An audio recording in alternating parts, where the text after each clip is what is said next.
Hello and welcome to this episode of Webchat with by MICA, the Motor Industry Communicators Association. I'm Euan Antona. I'm the committee member responsible for training at MICA and practicing PR at automotive communications agency Talk Agency Group. We're joined today by McLaren's Roger Ormisher. Roger, do you want to start by giving a quick introduction to yourself? Sure. Thanks for having me along, Euan, to discuss matters PR. I'm head of PR for McLaren over in North America, as you mentioned. 35 years in the industry, started obviously in the UK, you can tell from the accent. Worked with Renault, Volvo, Nissan, Fisker Automotive, and a bit on the agency side before I came to McLaren 6 years ago. And as you can imagine, life at McLaren is fast-paced, fast-moving. There's always something new going on. It certainly keeps you on your toes. And we deal here, obviously, with the road car side, but we also deal very closely with the Formula One team. We have the IndyCar team over here and also Formula E as well. So quite a mixture of things that we have to deal with on a daily basis. But as I say, it keeps it interesting. It does indeed. So I think today we're going to sort of speak in and around talking about the Artura launch. Do you want to give a bit of background? Because obviously not everybody that is a member of MICA or is a follower of MICA is sort of working in the supercar or even OEM manufacturer space. You know, we cover a broad church of different organizations and companies. So yeah, if you're able to give us a little bit of background to the Artura project. Yeah, so the Artura really is McLaren's first all-new supercar in really 10 years. So when we started the supercar business off in 2011, it was obviously an offshoot of the racing business. We had a car called the MP412C. That car was really carbon fibre tub, like all McLarens are.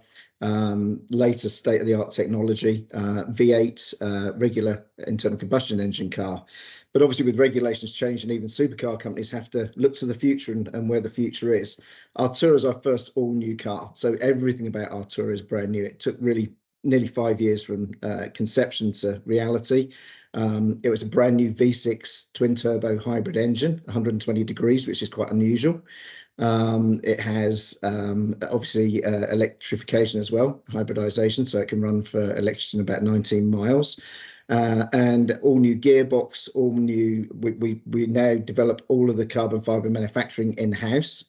So totally new tub that is the heart of the car, and then gearbox, e-motor, everything else, electrical architecture is all new on this car. So it was a pretty big project for a company as small as McLaren, and you may know that we are really the last independent supercar manufacturer kind of left in the world, apart from the Koenigseggs and the Rimacs and people of that nature. So it's quite a big project for us and something that's very important to the future of the company. Brilliant. So I suspect most people watching this will be working in automotive communications, either here in the UK or perhaps in Europe. What would you say the media mix in the States is like? Is it very different, would you say? I think it's started to change rapidly, certainly in the last 7 or 8 years. And I think when I look back at the UK and I look at automotive over there still, and at Heathrow Airport, you look through the magazine racks and there's still a myriad of automotive publications in print, which we really haven't got here anymore. We've got 3, realistically, core automotive magazines left. It was a lot bigger market 10, 15 years ago. The traditional automotive media really has withered on the vine, unfortunately. And the business model is very different here. We don't have corner news agents, so people can't go around the corner and pick up their copy of Evo or Car or whatever. It's all done on a subscription basis, which on a cost model is extremely a lot more expensive to distribute copies of a magazine over here, obviously. So that hasn't helped, I think, with the traditional automotive media. But also, I think there was a very fast move to online here, online media, both from the automotive side, but also across different verticals. And people here consume media very differently in that sense. There is a lot more widespread lifestyle media. There is a lot more, I think the influencer media came on very much more quickly here. And the online is very driven by instant news and instant gratification, as you can well imagine. So there are a number of things here that I've seen develop very quickly that will, I think, eventually find their way into Europe and the UK, but that we've been dealing with for a few years now. And that is, you know, you do a launch like the Artura, and automotive media is a very small part of who you end up dealing with, which is kind of strange. I still remember from UK, you'd have, you know, the automotive, the Evo car and Top Gear and everyone else come for one wave, and then the next wave would be the guild members, and the wave after that would be the Northern group, and then the Western group, and it was typically the same group of automotive media throughout the week. Ours is constantly shifting and changing. It's a very peppered landscape with different people and different verticals the whole time. Absolutely. So obviously, as we were saying there, really, you've not long finished the media launch program for Artura. It's, you know, a current model, a new model for you at McLaren. Obviously, when you're sort of looking back, I know you touched on how the media landscape has changed, in particular in recent years, but for yourself then, in your role and with your colleagues in McLaren in America, looking back to, you know, 720 and, you know, going back further than that, you know, how has that relationship with the media on a launch by launch basis changed, would you say? I think we've had to be a lot more targeted about who we're inviting and where our customers are actually consuming their media. We've done studies looking at what typically our buyers read or access in terms of, you know, even when they're online. And you find a lot of it is around luxury housing or lifestyle, or, you know, actually things like real estate market, housing, things like that. That's what they're consuming in terms of media. So we ended up doing with our two very different launches. We did one at the end of last year, which was what I'd call a traditional automotive launch. But frankly, of the number of guests we had along, probably less than 40% were automotive media in the traditional sense. And then you split that between print and online, and the majority again then is online. So a very small proportion would be print-based automotive media. The majority would be online automotive media, like the Motor Ones, I think you have over in Europe as well, Car Buzz, all of those sort of online channels. So you have them, but then you have other verticals in that launch as well. So we'd have had business correspondents. So there would have been the CNBCs and CNNs and that nature.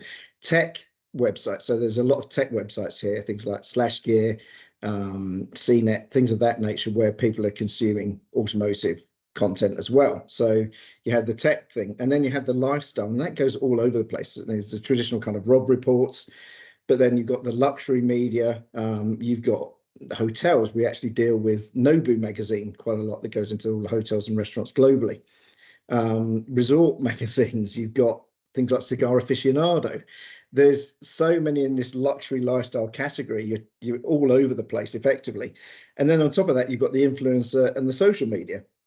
So you have all of these on one launch. So we ended up, it was a very different, I don't know, group of people to deal with. It's not, you're not sitting talking cars the whole time. And then once we'd done that, we actually ended up doing what I call a very, very focused lifestyle media launch, which we held in June in Sonoma. So we chose Sonoma obviously because it's a very famous wine region. It attracts the lifestyle media because there's a story beyond just driving the car, and that's what they're looking for. They're looking for more than that.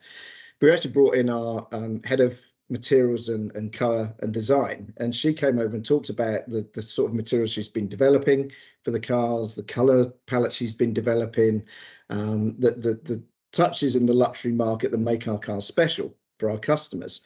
And we managed to persuade people like Vogue and Cosmopolitan to come. Magazines like, there's a magazine, lifestyle magazine called V Magazine, and Alt Living, that normally wouldn't cover cars, but they came because there was this great story around the design of the interior, the materials that have been used in the cars, and some of the ways that we're pushing boundaries. So that was, again, a totally different launch. What was weird about that was that we didn't know any of the people on that launch at all. Of the 24 people we had that week, we knew none of them. We'd never met any of them before. And when you get to the dinner conversation, I don't think we talked about cars once, but they were fascinated still with the product. So there wasn't the need to hard sell as much. It was, but very, very different from me. In 35 years, that was the most different audience I'd had to deal with, but also in some ways the most rewarding, because you were involving them in the storyline effectively. Absolutely.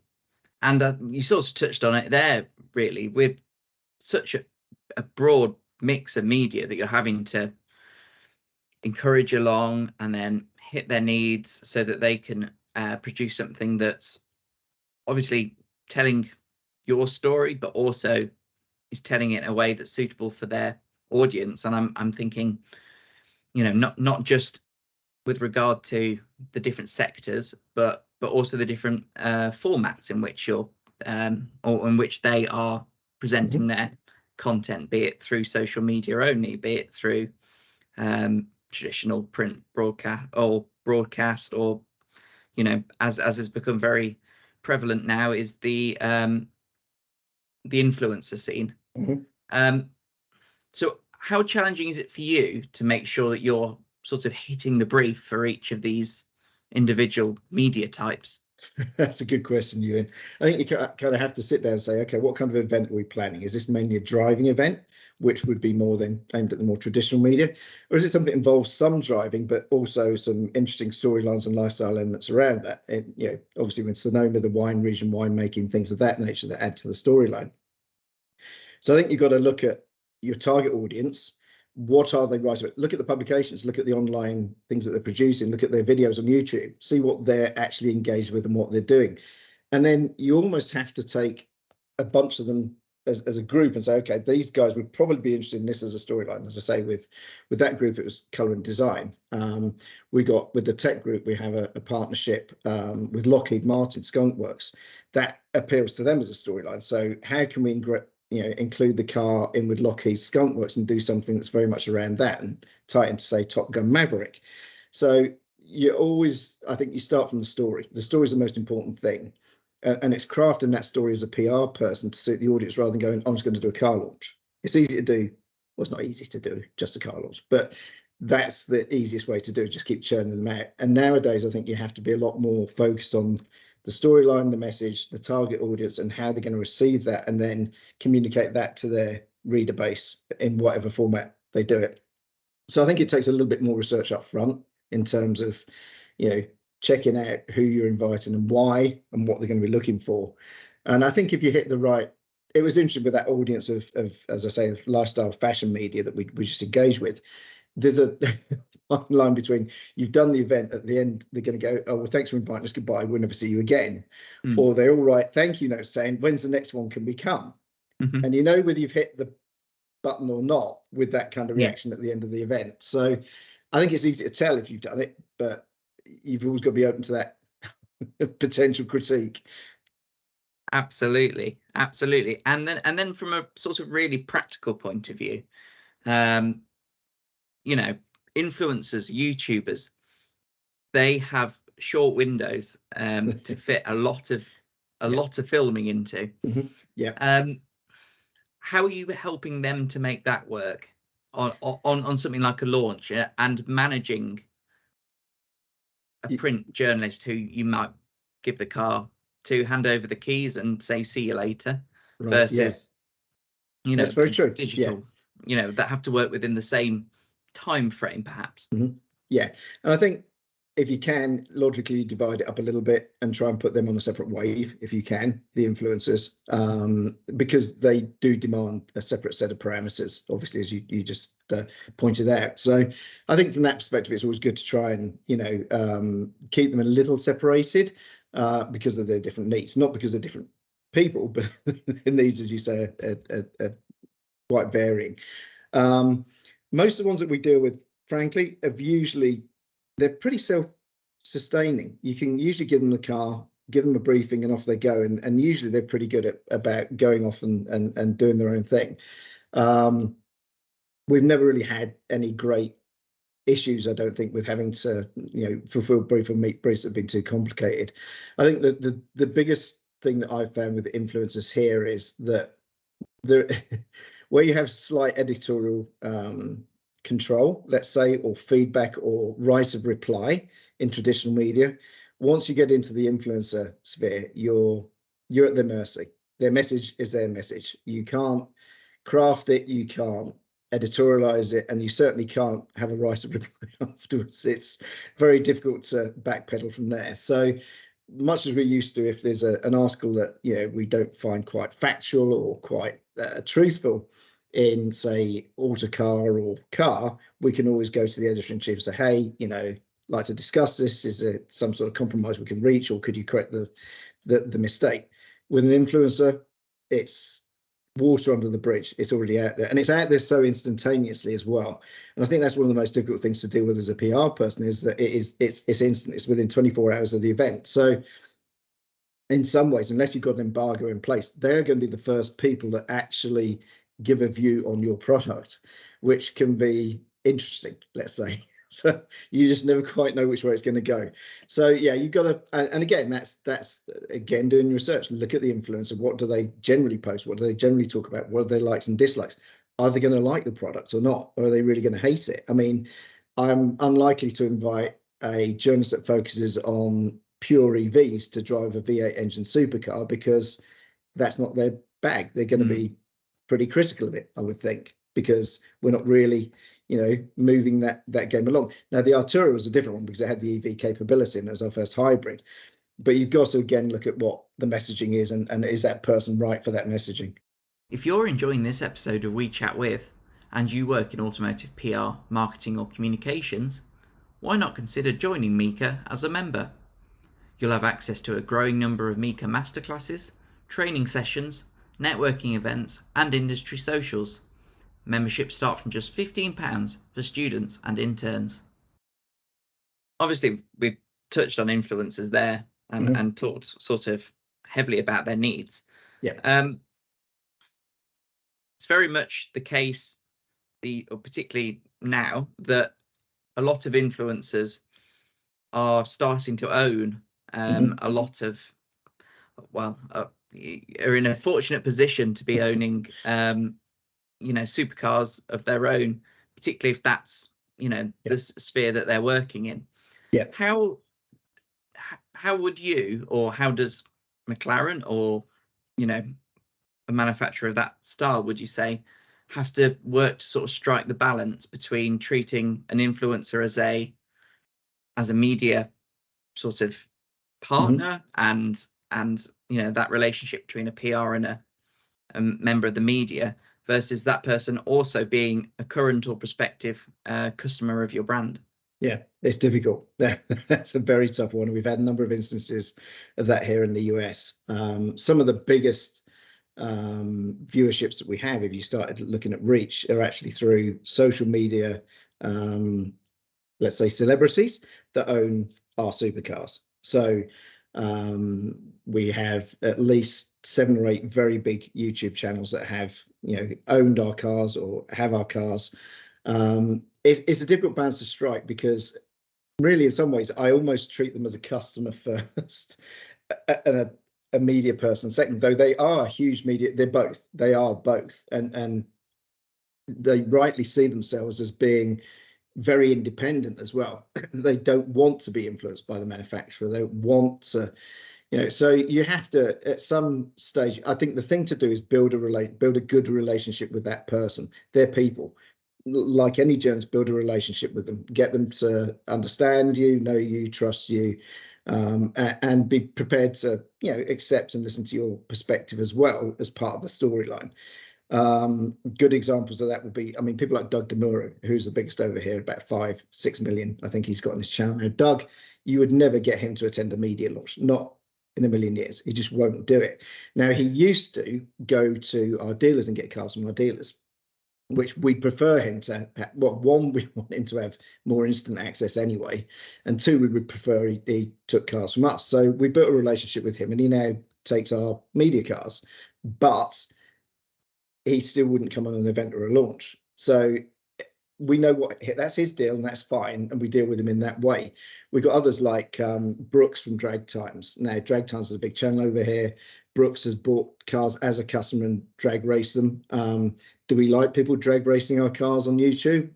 It's not our favorite thing, but can we, at the end of the day, it's a customer that can do what they want. So we've reached out to him. We've worked very closely with him. He comes on a lot of events with us now, and I think he understands the company and its perspective a lot more. So that in turn at least influences what he produces because he's understanding our perspective better than he would maybe purely as a customer.